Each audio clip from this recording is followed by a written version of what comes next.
पायाभूत सुविधा, वाहतूक विषयक संरचना यावर मोदी सरकारचा पहिल्यापासून भर आहे.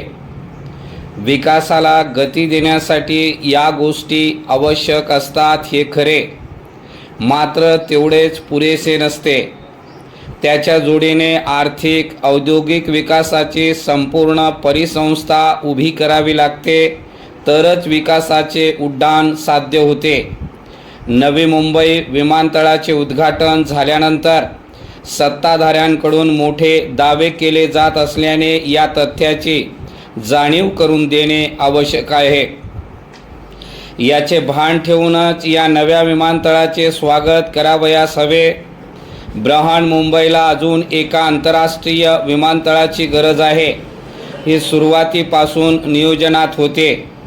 नवी मुंबईतील विमानतळांची संकल्पना 1997 मध्ये मांडली गेली.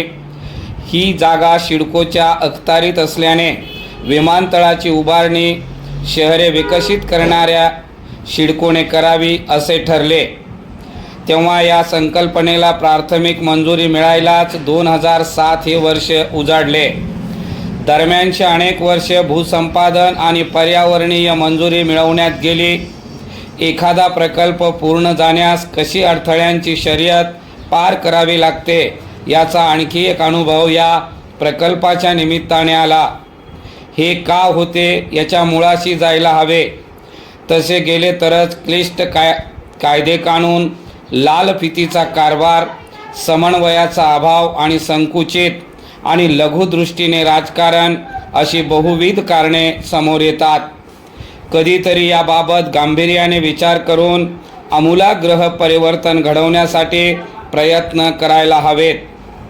याचे कारण रखडलेल्या प्रकल्पामुळे पैशाची, वेळेची नासडी होते. विकासाच्या मोठ्या महत्त्वाकांक्षा घेऊन निघालेल्या देशाला हे परवडणारे नाही. उशिरा का होईना नवी मुंबई विमानतळाचे अखेर बुधवारी पंतप्रधानांच्या हस्ते लोकार्पण झाले आणि एका स्वप्नाची पूर्तता झाली. या विमानतळामुळे होणारा विकास पाहता ते राज्याच्या GDPमध्ये 1% वाढ होईल असा दावा मुख्यमंत्री देवेंद्र फडणवीस यांनी केला.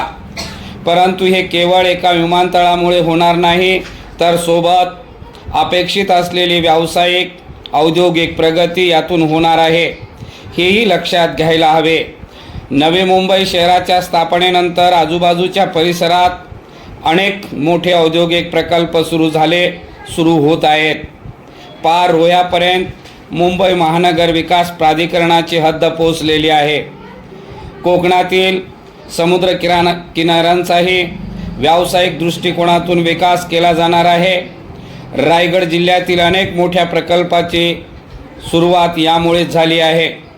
शिवाय जवाहरलाल नेहरू पोर्ट अथॉरिटी या बंदराची व्याप्तीही वाढली आहे. समृद्धी महामार्गही ठाण्यापर्यंत पोहोचला आहे. Delhi Mumbai corridor, Virar Alibag multimodal corridor अशा विविध मार्गाने वाहतुकीचा वेग कमालीचा वाढणार आहे. विमानतळामुळे हा वेग गगनभरारी घेणार आहे. परिच्छेद नवी मुंबई विमानतळामुळे केवळ याच भागातील नव्हे तर अगदी पुणे परिसरातील IT उद्योगाला तसेच तेथील अन्य उद्योगाच्या प्रगतीला चालना मिळणार आहे. नवी मुंबई, ठाणे, MIDCमध्ये अनेक आंतरराष्ट्रीय IT उद्योग आले आहेत, आणखीन येत आहेत. डेटा सेंटरकरिता हजारो एकर जमिनी घेतल्या जात आहेत. पुण्यातील IT क्षेत्रे या विमानतळाला जोडण्याचा विचार आधीच प्राधिकरणांनी केला आहे. खांदेश्वर येथे होणाऱ्या 3 उड्डाणपुलामुळे नाशिकहून कल्याण तळोजा मार्ग आणि पुणे चाकणहून पनवेल मार्ग विमानतळाकडे जाता येणार आहे. मुंबई पुणे द्रुतगती मार्गावरील मिसिंग लिंक पूर्ण करून त्याचा वेग वाढवला जाणार आहे.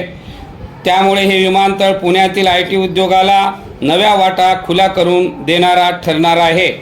या विमानतळामुळे फक्त प्रवासाचीच नाही तर मालवाहतुकीला वेग मिळणार आहे.